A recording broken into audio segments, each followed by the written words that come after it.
जय जगन्नाथ सांग मैंने गोटे सुंदर वीडियो समस्त को वेलकम। तो जो मैंने मो वीडियो देखते प्लीज गोटे लाइक शेयर सब्सक्राइब कर दिंतु पाखे बेल आइकन को प्रेस कर दिंतु ताकि नुआ नुआ वीडियो नोटिफिकेशन सर्वप्रथम आपण पाखे पहुंची जीव। तो चलते खाइबा स्टार्ट करवा। तो आज खाइबार अच्छी दही पखाल आछ भजा कुंदरी आलू भजा आ बड़ी चूरा। तो जो मानकर फेवरेट प्लीज कमेंट बॉक्स रे निश्चय करेंगे आउ प्लीज लाइक शेयर सब्सक्राइब कर देबे। तो चलंतु खाइबा स्टार्ट करबा।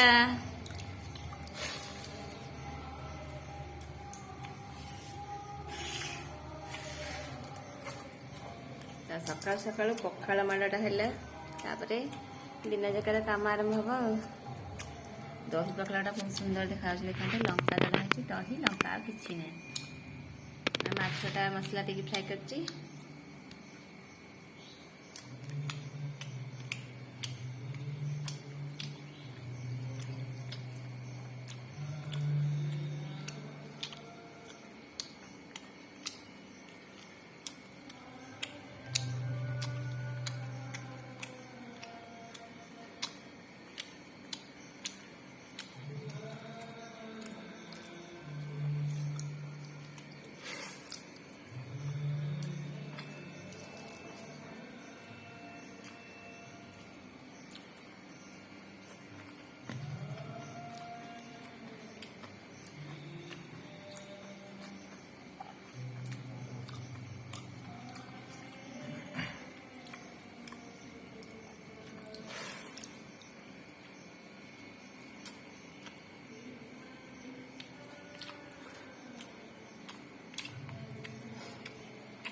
तो फ्रेंड्स जो मैंने को वीडियोटी भल लगी गोटे लाइक शेयर सब्सक्राइब करदे पाखे बेल आइकन को प्रेस करदे ताकि नुआ नुआ वीडियो नोटिफिकेशन सर्वप्रथम आपण मान पाखे पहुंची जीव।